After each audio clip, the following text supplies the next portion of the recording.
30મી એપ્રિલે ગુજરાત લોકસભાની ચૂંટણીનું મતદાન યોજાનાર છે ત્યારે રાજકોટ શહેર અને જિલ્લાભરમાં વિવિધ મતદાન મથકો માટે ઈવીએમ ફાળવણીની પ્રક્રિયા પૂર્ણ થઈ ગઈ છે। દરેક મતદાન મથકો પર જવા માટે અધિકારીઓનો કાફલો સવારથી જ રવાના થયો હતો। વહેલી સવારથી જ જે તે મતદાન મથકો માટે અધિકારીઓ ઈવીએમ મશીન અને અન્ય સામગ્રીઓ લઈને રવાના થઈ ગયા હતા।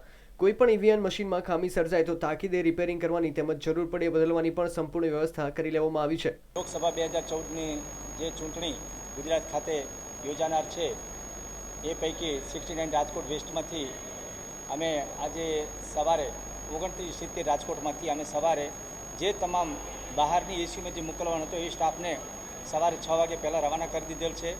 ત્યારબાદ અન્ય એસીમાંથી જે આવતો સ્ટાફ અમારે ત્યાં લગભગ 1500 જેટલો સ્ટાફ આવેલ છે એ તમામને રિસીવ કરી 8 વાગે એ લોકો તમામને હાજરી પૂરી અને બધા આવી ગયેલ છે।